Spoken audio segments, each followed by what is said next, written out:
Boker Tov, good morning. Welcome to today's Torah study session, the Kosher Crash Course. We're continuing in everything that you need to know about keeping kosher, going kosher. This is not all or nothing. It is one step at a time.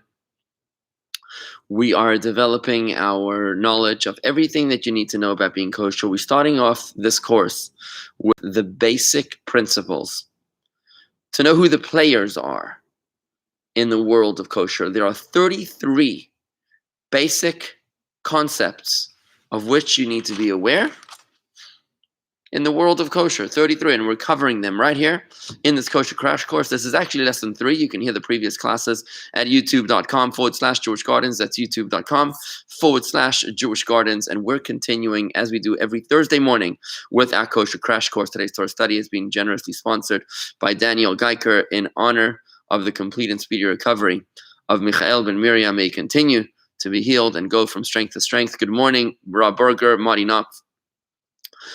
And Corey says, Hineni, love to see you all. Thank you for joining me here today. Feels like Chicago, feels like New Jersey here in Florida, which is great. We're wearing sweaters. Okay, so let's get straight into this. Today, good morning, Ed Hockman. Today we're learning, again, we're going through the 33 fundamental principles of kosher. Basic principles before we go into them in detail later on in this course. So the principles that we've already covered are the following. We've learned about the limb of a living animal. We've learned about what is a kosher animal. We learned about the laws of kosher eggs. We learned about, number 4 was foods cooked by Gentiles. We learned about firstborn animals. That was number 5, firstborn animals. The number 6 was the sciatic nerve. 7 was kosher fish. 8 was koshering dishes and vessels. 9 was purifying vessels and dishes. After they're kosher, they still need to become pure. Number 10, we learned last time about kosher locusts and grasshoppers. And number 11 was the Law of Khala, which is the law of the new grain, the grain of this season, which can only be eaten after the third day, from the third day of Pesach, which is why you'll notice on kosher bread, it would say Pas Yisrael, bread that's baked by a Jew. Hopefully that makes more sense right now. And also, it would say Yashon, which means this flour is from last season. It's not violating the prohibition of this year's new harvest, new grain before Passover. So those are the, I think, 12 items that we've come across. We've got to go through until 33 in our crash course very quickly, just to understand what these principles are, so we know who the players in the game are. Good morning, Elaine. Good morning, Elaine. And let's make it happen. So the next item on our list is the law, the principle of Chole, of the sick person. When someone is sick, there are major exceptions that happen with regards to the laws of kosher. It says in the Torah, Ushmartem es chukaisai.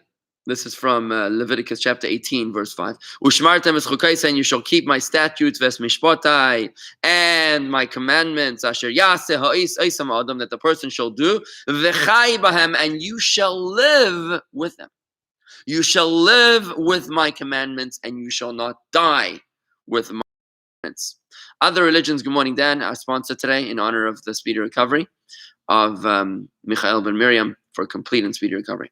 As in contrast to other religions which glorify death, it is this verse, Leviticus chapter 18, verse 5, which teaches us that life is supposed to be lived. You're supposed to live as a Jew and not die. This is actually a major theme of my class tonight, starting tonight, the journey of the soul, the JLI course, which I highly encourage you to participate in. It's going to be an extraordinary course. It is all about the Jewish belief in life, death, and the afterlife. Tonight we're dealing with the fear of death, what's known as thanatophobia. The fear of death, which will be reframed and reinterpreted in the most meaningful, relevant, and relatable manner. So that's a major theme of what we're going to be talking about tonight at that course. You can register for that course at jewishgardens.com/RSVP. That's jewishgardens.com/RSVP. You can be anywhere in the world to participate in the course. Even if you don't listen live, you can listen later. It's all recorded. But you do have to register in order to participate in this particular course. So it's this verse that teaches us the basic fundamental principle that you have to live the Torah and not die the Torah. Therefore, someone who is sick and therefore needs to eat. If someone is sick, needs to eat a food which is prohibited in order to be healed. What overrides what? The laws of kosher or the laws of life? Health versus kosher. The laws of health override the laws of kosher. And therefore you're allowed to eat the non-kosher food, but with one major caveat. It's only if your life is in danger, right? So we today will be like, well, I got a little bit of a headache. I really need to eat the crab. No, that doesn't work. A little bit of a headache, a little bit of the sniffles doesn't allow you to eat the crab. If your doctor tells you that you're going to die if you don't take this medicine which has gelatin in it, this medicine which has, new grains in it, or some non-kosher grasshopper, or something cooked by a non-Jew, or some blood, or something which is not kosher, then you're allowed to eat it if your life is in danger. So if you need to take some insulin, some life-threatening disease that this life-saving medicine is going to save you, you don't have to have a kosher certification on the medicine if it's saving your life. You're allowed to eat all the prohibited foods that the Torah says in order to heal you. By the way, this is the reason why during this pandemic we shut down the shul for certain periods of time. When the doctors told us that it was too dangerous to have the shul open during a certain period of spikes, there were certain algorithms which the doctors use to be able to determine when is a spike and so on, and certain algorithms when you don't need to observe that. I mean, people are going to Publix, people are going to restaurants, people are going to casinos. It would be unfair. People going in airplanes, it would be unfair to say, oh, only religious services you're not allowed to attend. That would be inconsistent. But if you're being medically consistent and saying that the doctor says to the community or to an individual that for you this is life-threatening, then you're not allowed to come. So that's why we shut down the show, because the law of life overrides the law of Shabbos or the law of kosher or the law of davening, because you're supposed to live with the commandments.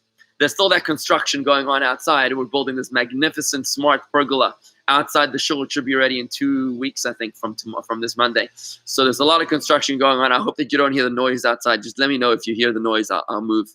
Sounded like yesterday you did not hear the noise. So Marty, to your question, what about pork? And there is a beef insulin available as well. So here's what I'll tell you.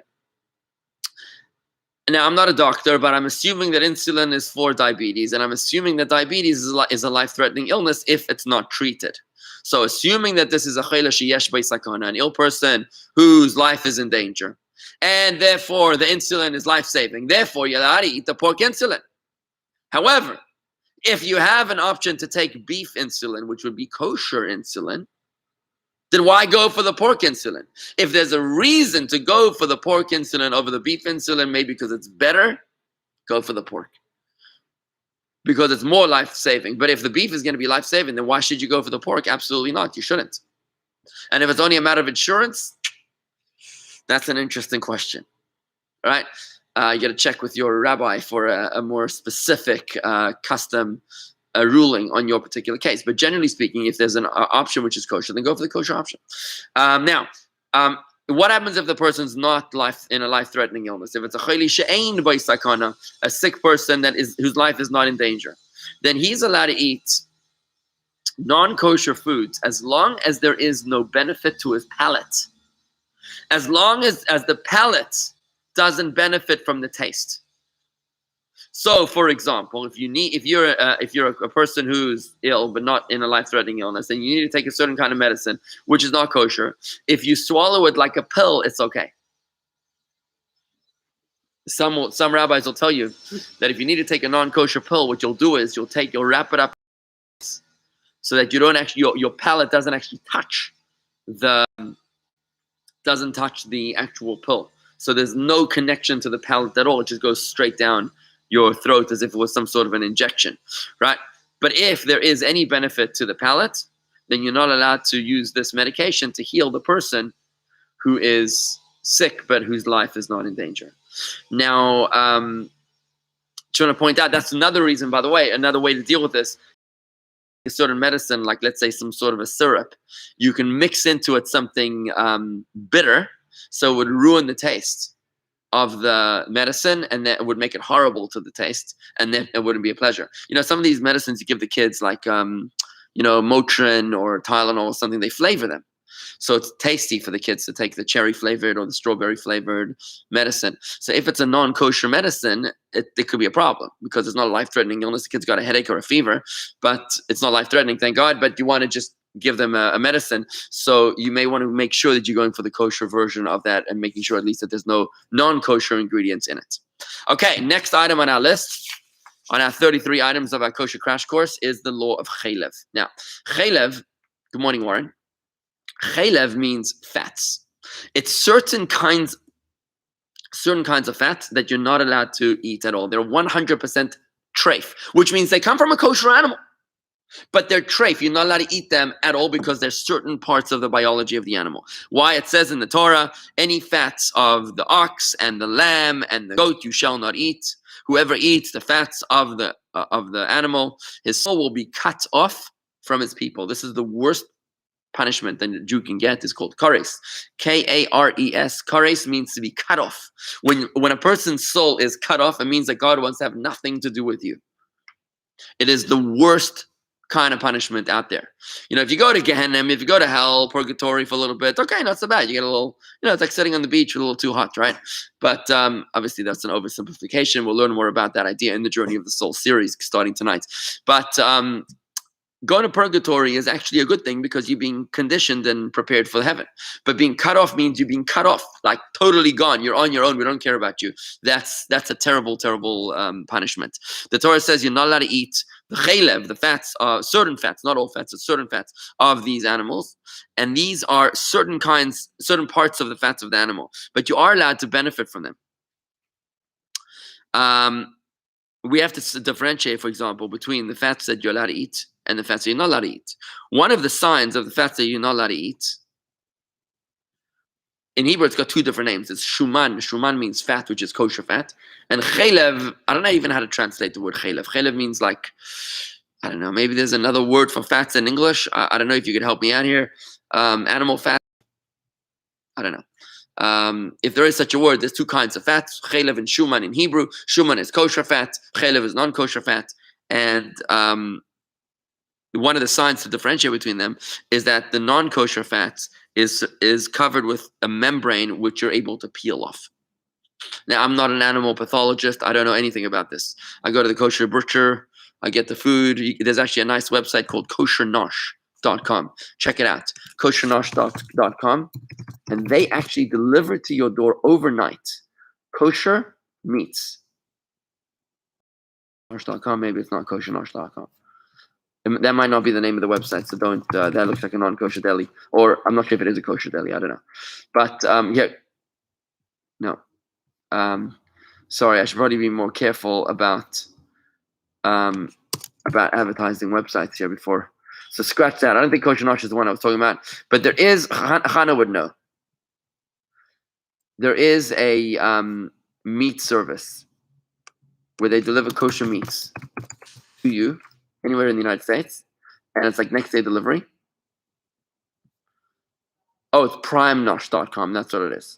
Primenosh.com is the name of the website. So if you want to check it out, Prime, P-I-Nosh, N-O-S-H.com. They actually deliver to your door. You'll never have to go to a butchery ever again. They deliver to your door kosher meats, right? I'm just looking at their website right now. I heard about them recently, these guys. Oops. Not working. Second. Checking out their certification. Las Vegas, it looks like where they're from. And I see they're by Chabad. There's a Chabad kosher certification on them. Great. So anyways, this is good stuff, and I want to encourage you to go there. If you do the if you go to this primenosh.com, they'll deliver kosher meats to your door, and you won't have to worry about the Chalev and the Shman. Because you don't have to worry about peeling off my father is a shochet back in South Africa, in Johannesburg.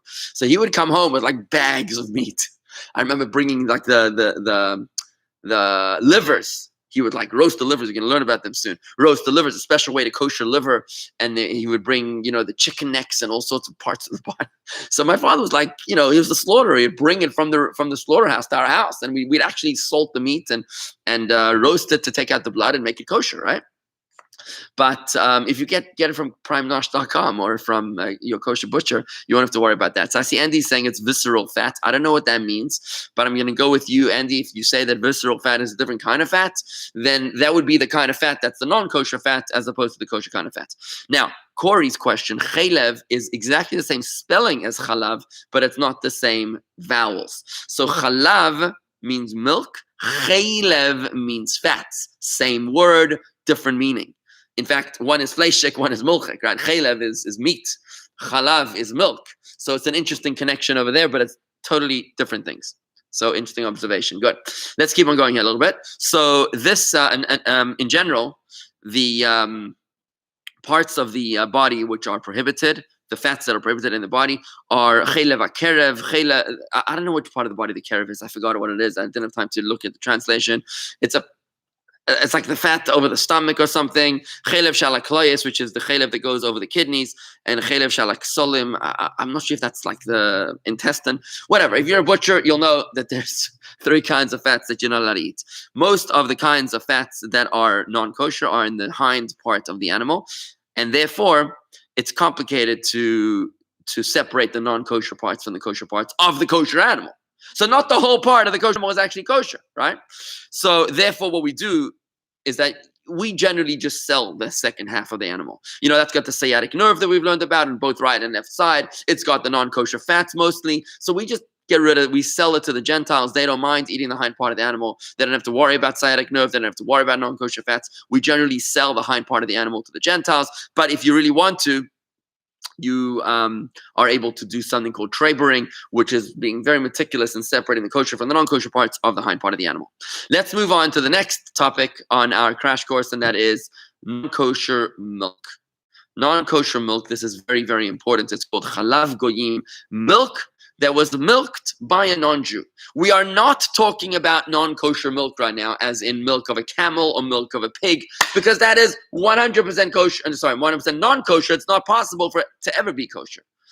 It's from a non-kosher animal, right? Just like we learned the principle in kosher that it's not only the actual food of the actual pig, which is not kosher, but also the flavor of the pig is not kosher, which means if the pig is in the frying pan because it was used yesterday to fry bacon, then today the chicken that's being cooked in that frying pan is treif 100% because it's got the flavor of the yesterday's pig inside of it. So too, the derivative of the pig is also not kosher, like the milk of the pig. By the way, the only animal which is not kosher that produces kosher food, anybody know what that is? Anybody know what non-kosher animal produces kosher food? Give you a few seconds to think about that one. There's only one animal in the world that's not kosher that produces kosher food. Think about that. Andy says, sorry, I was wrong. Chalev is suet, not visceral fat. I don't know what that is, Andy. Suet. I don't know if that's even in English. It sounds like French to me. But hey, I'll go with it. If you want to give it a different name in English, that's terrific. To separate between fat and something called suet. Seems like you're onto something over there. I'm with you, bro. Okay, so back to the non-kosher animal that produces kosher food. We're talking about the honeybee. The devora, which is the bee. It is a non-kosher animal because it's an insect, and it produces honey, which is kosher. Now, interesting discussion about whether the honey comes from the body of the bee or it's just pollen that's collected in the buckets on the knees of the knees of the bee. I don't know really, but it's food that's produced by the bee, and it's actually kosher. Very interesting, right? According to Google, chalev is suet. Fantastic. Good. So what is it about milk that comes from a kosher animal that becomes non-kosher when a Gentile is involved? Here is the answer. Our sages, this is a rabbinical prohibition, not a biblical prohibition. It's a rabbinical prohibition. But remember that the law in Torah is that the Torah mandates us to follow the law of the rabbis. The Torah itself says you have to follow the rabbis' rulings. So they come with the powers vested in them by Almighty God. So you can't just dismiss something backhandedly and say, oh, that's an invention of the rabbis. You can't do that. Just like chicken being considered poultry, being considered meat regarding the prohibition with milk, that is a rabbinical addition to add poultry into the prohibition, right? You can't say, well, I don't mind eating chicken parmesan.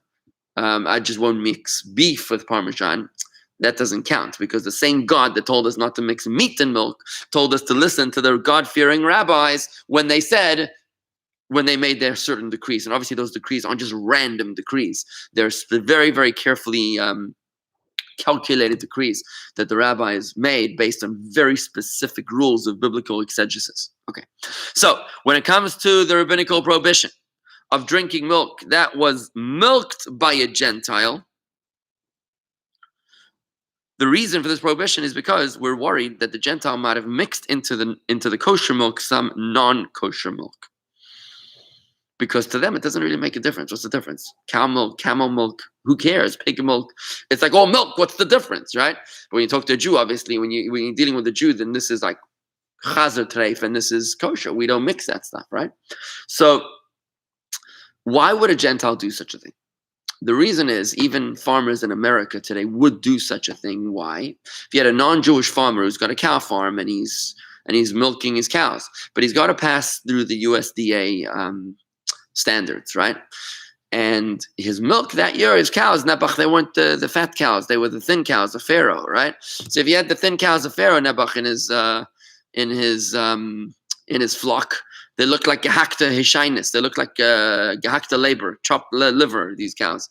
And they weren't exactly making the fattest milk, the highest quality milk. So what he might do is mix in some pig milk. Pigs are fat animals. By mixing in the fat of the pig milk, it would boost the fat content within the milk, and they might be able to sell it for a higher price as a high quality milk. And this has actually happened in farms across the world. That's the reason why we need to make sure that the milk is milked in the presence of a Jew.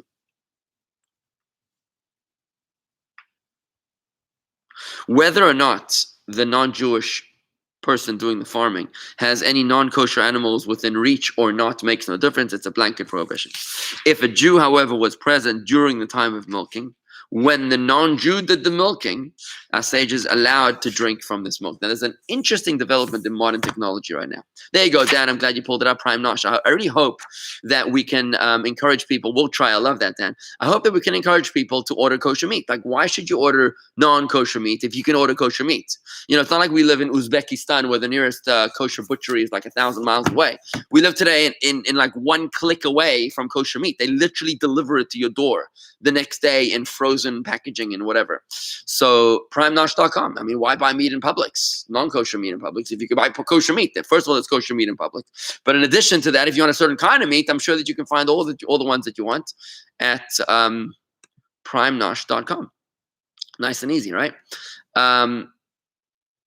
Delivering daily, weekly in your hometown. Shipping next day to your door. Very good. Okay. So Corey says, according to Rabbeinu Google, suet is the fat around the kidneys. Good. So we talked about the fat around the kidneys. That would be the fat which is prohibited. Certainly the prohibited fat. What the other two kinds are, I'm not sure what ksalim and kerev is in English, but that's okay. It's all good. Back to where we're going over here. Okay. So I'm sorry. Modern technology. I was saying that today there's an interesting development in Chalav Israel. Now, when you buy milk, kosher milk, you'll see it says kosher. It says like OU kosher or something on it. But I won't drink that milk because that means it's just regular kosher. It doesn't mean that it was milked in the presence of a Jew. In order for us to be able to drink it, it would have to say Chalav Israel, which means milk of a Jew or milk in the presence of a Jew. right? And that makes life a little more complex when it comes to dairy kosher products, that you need to get them from a store that really stocks kosher dairy. Now, I want to tell you that Winn-Dixie in Palm Beach Gardens has a lot of kosher dairy products, Chalav Israel dairy products. Winn-Dixie is located on the corner of North Lake and Military. North Lake Boulevard and Military Trail on the southeastern quadrant is a Winn-Dixie. And there in the back of the store, they have Chalav Israel milk, Chalav Israel cheeses, Israeli cheeses. It's very, very nice, and I would love to have more people support the store so that they'd keep up the supply. Get to know the manager, tell the manager that you appreciate it, and that's great. So Chalav Israel products are available at Winn-Dixie here in Palm Beach Gardens, corner North Lake and Military Trail. Let's keep on going a little bit further. So, I'm sorry. What I was saying was that the modern technology, today with modern technology, the kosher certification is evolving in the sense, do you need a kosher person, a Jewish person, to be present on the farm, or is it enough if a Jewish person is watching on a video camera? So let's say you have the kosher certification agency, and they have cameras for 27 farms, and they're watching. They got cameras. You can't mess this up, right? Is that good enough or not? As of right now, it's not yet been approved because there's too many possibilities for messing around with the system. But it's just an interesting development where technology could be assisting halacha to make more things kosher. Can you imagine if some massive American farm would make a deal with a kosher agency in a way that they do some sort of technology, whether it's drone technology or, I don't know, some sort of cameras or heat sensors, I don't know, whatever. If they can work something out to be able to make it technologically kosher, it could be considered like a Jew is watching the milking of the cow, then it'd be great. I remember when I was getting my rabbinical degree in Australia, Melbourne, Australia, at one point, they approached me or asked from New Zealand. New Zealand has a lot of green meadows, a lot of green lands. And on those green pastures, they have cows, a lot of cows, and they provide a lot of the kosher milk for the world. It comes from New Zealand. So they asked us if we were willing to go to New Zealand for a few days, a few weeks, I can't remember, to go and certify the milking of the cows so that they would make it into milk powder, which they would ship around the world. I didn't end up going, but the idea intrigued me of having an interesting vacation out in the meadows, something like King David out in the meadows, where you could sort of like hang out with the cows for a couple of days and just be at the ends of the earth. It was an interesting idea. Let's go a little further. Now there's the law, another basic principle in kosher, which is the law of Khala. Khala, you'll notice we're going in Hebrew, in the Hebrew alphabet. We went from Chole, which means sick person. We did Chole, which is the forbidden fats. Chalav goyim, the milk of a non-Jew. And today we're moving on to Khala, which is, according to the letter Ches, obviously. Khala is Khala. How do you translate Khala? Shabbos bread, right? Bread is Khala. It says in the Torah, in Bamidbar, Numbers 15. Chapter 15, verse 18, when you come to the promised land and you will eat from the bread of the land, you shall donate a donation to Hashem. Donation is teruma. You shall donate teruma to Hashem. What does that mean? You shall raise the challah as a donation from the grains, from the beginning of your granaries. You shall give to Hashem this donation for your generations. From this mitzvah, we've derived the mitzvah of separating challah. It's called Mitsvas Hafras Khala. This is one of the 3 unique mitzvahs to women, which is very interesting. Today is the 22nd day of Shvat, which is the yahrzeit of the Rebbetzin Chaya Mushka, the Rebbe's wife, who passed away in 1988. Rebbetzin Chaya Mushka, the Rebbe's wife of many, many, many years. And they never had children together, physical, biological children, but they had many spiritual children. And the International Convention of Rebbetzins and women and Chabad lay leaders is happening starting today. This year it's virtual. It's a virtual conference. And I want to highly encourage everybody to participate in this conference, which is taking place on Sunday afternoon. The main event is taking place on Sunday afternoon. And that is taking place at jewishgardens.com/kinus. That's jewishgardens.com/KINUS. Kinus is the Hebrew word for conference. So if you go to jewishgardens.com/kinus, you can already go there right now and you can see what's coming up. It's happening primarily on Sundays, the main event. But if you want to enjoy it, you can actually see other old you can see former women's conferences. So today is the yahrzeit of the Rebbe Tzachai Mushka, which is the timing of the Ladies International Conference. Women from around the world. Obviously, Rebbe Chana and Rebbe Sarah will be there too as part of the program. So much easier this year to participate virtually, obviously, right? But one of the unique mitzvahs of the woman, which is actually the name Chana. Ches is for Khala, separating Khala with the mitzvah we're learning about right now. Nida is menstruation and mikvah, and which is family purity. And the Hey is Hadlaka Saner, the lighting of the candle, the Shabbos candle. So it's mikvah, Shabbos candles, and Khala, which are unique mitzvahs to the woman. I see Kobe in Israel. Hi, Stephanie Marmer. Kobe in Haifa says there's a wild boar pig under his window. He's giving us a show and tell on the laws of not kosher. Marty, why do you think class ended? Where did you see class ended? I think I'm still going on. Is anybody else still on Facebook? I think you're still on Facebook. Oh, very good. Okay. I don't know what happened, Marty. I don't know. Okay, let's keep on going a little bit longer. So the law of Khala is like this. From here, we've derived the law of the mitzvah of the separation of Khala, which applies specifically when all the Jewish nation lives in the land of Israel. And then when the entirety of the Jewish nation lives in the land of Israel, we bring the Kohen to eat the dough from our Khala, to eat it in purity. Today, we don't live, all the Jewish people, in the land of Israel. And we're not even in the land of Israel, we're in the diaspora, right? That is a rabbinical extension of the biblical law. The rabbinical extension is that even today, when we don't have a temple, and the priest can't eat the challah in a state of purity, and because you need the red heifer for that kind of purity, and we're not even inside the land of Israel, the sages have extended the mitzvah to include the mitzvah of separating challah even for dough of the diaspora, so that we shouldn't forget the law, the mitzvah of Khala from the people of Israel. So whenever a woman bakes challah, anybody bakes challah, especially normally it's the women that are baking the challah. There's all these laws. We'll get into them later in this course, but generally speaking, if you have 5 pounds of flour, then you have to separate a little bit of the challah. How much you need to separate? According to the rule of law, any amount is sufficient to be considered a separation of challah. However, our sages instituted the custom that we do a minimum the size of a kezayit. A kezayit is a very important law measurement in Torah. Kezayit means the size of an olive. The minimum that we use to separate the challah is a minimum the size of an olive of dough. What my wife does, she takes about this much, I think about a potato size, which she separates, and we actually burn it in the oven because we don't want it's got to be used for holiness and we can't use it, so we actually burn it. We can't donate it to the Kohen, we can't eat it in purity.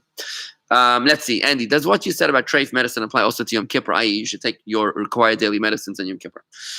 So I see Corey's already answered yes, and that is like this. If it's life-threatening, if your life's gonna be in danger if you don't take that medicine, then you should take your medicine. But if you're not gonna die, if you miss that medicine, it's one day for heaven's sake, then maybe you shouldn't take the medicine. And even when you take the medicine, there is an added stringency which relates to Yom Kippur. Yom Kippur has a whole new issue coming into it, and that is like this. In addition to the non-kosher component of the food, which obviously would apply also to Yom Kippur like any day of the year, there's another element at play, and that is the prohibition of eating anything. Right? So when you take your pill with some water, how much water are you allowed to take your pill with? So there's a sort of measurement. I think it's less than an ounce. I forget exactly right now, but I'm pretty sure it's less than an ounce of water every 9 minutes. So if you need to take a pill on Yom Kippur, you've got to make sure that you're taking it with less. You can't just take it with like with a bottle of water. I'm just gonna take my little pill here with 2 liters of water. You can't do that. You got to take it less than an ounce, and it's got to be an ounce spread out, no more than 1 ounce over a period of 9 minutes. So there's a double element at play over there.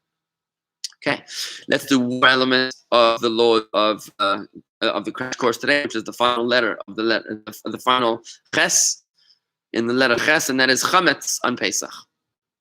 The law of chametz on Pesach, which is another very fundamental law of kosher.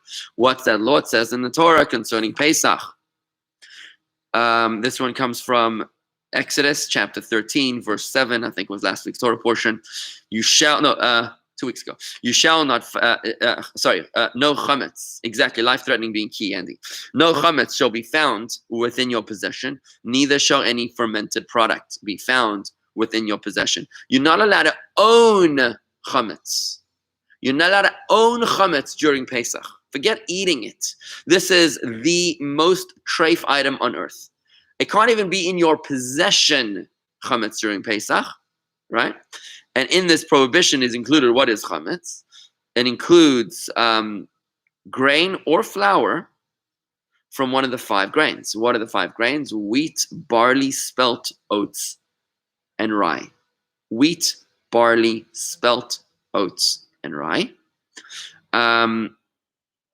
You can't have them in your possession if they came in contact with the water and they stayed in contact with the water for more than 18 minutes. What happens with 18 minutes when those grains, those 5 grains, come in contact with the water for 18 minutes? They ferment. When they ferment, they become chametz. What's matzah made out of? Matzah is made out of 5 grains: wheat, barley, spelt, oats, and rye, right? Matzah is normally made out of wheat, but if you're gluten-free or celiac or something, you can get rye matzah or oat matzah or spelt matzah. It's a little more expensive, but you can get it. So the prohibition, what I mean by that, by saying that, is that matzah itself is made out of the grains. The grains is not the chametz. Chametz means fermentation of the product. So if you have grains that have been in contact with the water, or if you have flour, then it's chametz. What is flour? When you go to Publix and you buy flour, what is that? Flour is bleached grains. What they do, if they put it in contact with the water, it's already been fermented by the time they package it and they put it on the shelf. It's not dry flour; it's already been dried because it was already fermented in the factory, right? So the Torah prohibits chametz and Pesach and commands us that it shall not even be in our possession, not to be seen and not to be found, which is why we search for chametz the night before Pesach. This year Pesach's on a Friday night, so Thursday night we'll be doing the search for chametz. We'll be searching our homes to make sure that we don't have a morsel of chametz inside of our homes. That's why you do spring cleaning. This is where the whole idea of spring cleaning comes from. It's the Jewish people that clean their homes for Pesach. When the Gentiles saw the Jews going nuts, OCD, right, before in the springtime, which is always when Pesach is, they saw that the Jews are cleaning like crazy, like it's going out of fashion. They realized, let's give it a term. It's called spring cleaning. I guess we influence the rest of the world. So you're not allowed to have it in your possession. You're also not allowed to benefit from this chametz whatsoever. And if you eat chametz on Pesach, the consequence again is kares. Kares, which is being cut off, your soul being cut off from Hashem, which is the worst kind of punishment. We said that about Chole, about eating the, what did you call it before? The seut or something? You called it suet, the forbidden fats. And now also we're saying eating chametz and Pesach is, if you eat bread or pasta or, cereal, whatever on Pesach, that is the sin of kares. That is the worst punishment you could possibly get. Our sages added on this, and they said that chametz that was mixed on Pesach with another food. If you had some chametz and it got mixed up with another food, so we generally use a law in kosher, which is the annulment of flavor. Remember, we said flavor is as non-kosher as the non-kosher itself. But if you can annul the flavor, it's okay. What is the annulment of flavor? 1 in 60. A little bit of milk falls into your meat soup. If it's less than 1 in 60, it's okay. But when it comes to chametz, there is no annulment value. Even 1 in 10 million is not annulled. So you had a little bit of chametz grain that fell into your massive soup, which was to feed 5,000 people. It doesn't make a difference. The whole thing is treif. The whole thing is chametz. It's called the principle of asur b'mashehu. A few things in kosher which are prohibited b'mashehu with something. Just one something is enough to make everything not kosher, right? If it mixes in with them. Chametz, which was owned by a Jew on Pesach, is forever prohibited to be benefited from. Now, this has massive implications for us today. So let's say you have a Jew who owns a vitamin store. And the vitamin store, what are vitamins made out of? They're made out of grains that are fermented, right? That's how they stick them together, and they bring the various medicinal components. It's all got yeast in there. All those vitamins have got a lot of, fermentation in them. A Jew who owns a vitamin store and doesn't sell his chametz before Pesach. You have to sell your chametz to a Gentile before Pesach. It's an amazing thing. You can sign a contract. All the chametz that I own now belongs to the Gentile, and you'll get it back after Pesach. Then you're good. But if you didn't sell your chametz to a Gentile, and the way that works, by the way, if you don't know, you actually sell your chametz to the rabbi, and the rabbi sells the whole community's chametz to the Gentile.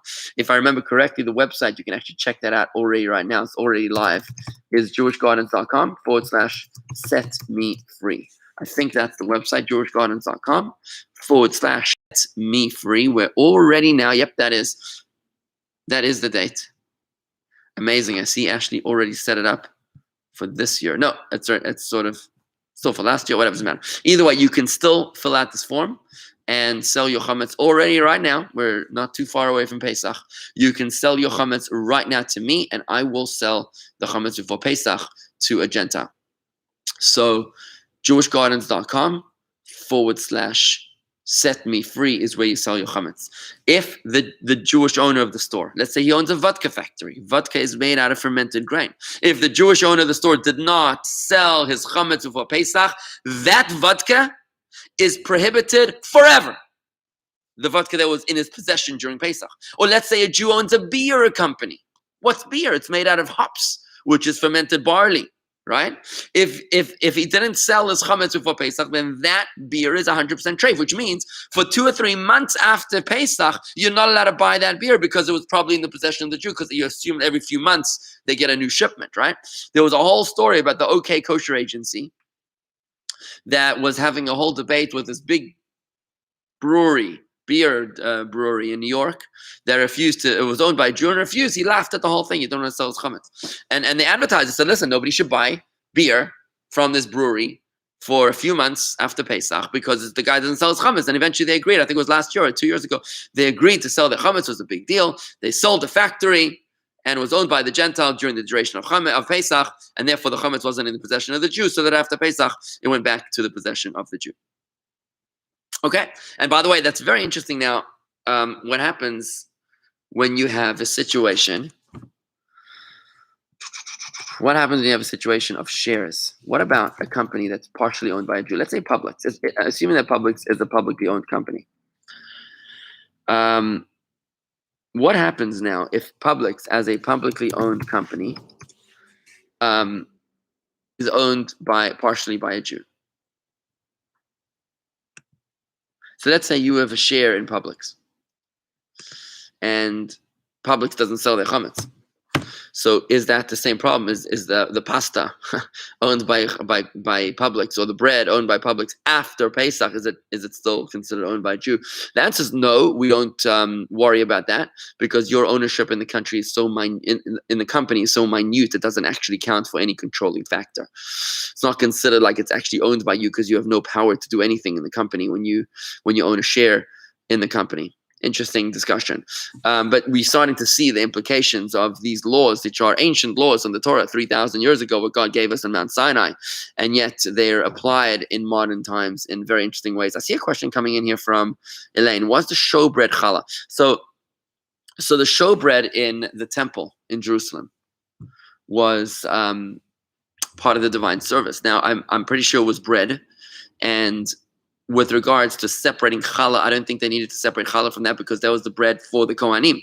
So I don't think the Kohanim needed to separate challah from their own bread. However, I wonder what happened on Pesach in the Holy Temple with regards to the showbread. Were they baking challah on the showbread on Pesach? I can't imagine that they were. They were probably making matzah on the showbread during Pesach. Interesting question. I don't know, but I would safely assume that they were making matzah on the showbread in the Holy Temple. Friends, this concludes today's Torah study session where we are covering ground with our Kosher Crash Course. Remember, you can always find previous classes of our Kosher Crash Course at youtube.com/Jewish Gardens. Today's Thursday at 11:30. Corey will be giving a class.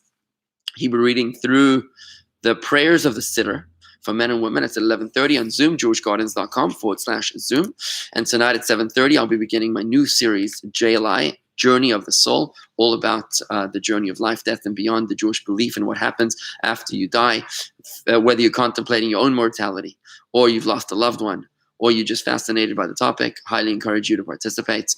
You have to register for this course, jewishgardens.com/RSVP. Whether you want to sign up for the course or you want to just try out lesson 1, you got to just sign up at jewishgardens.com/RSVP. I'd like to conclude with a special Mishaberach for the sponsor of today's Torah study, Michael Ben Miriam.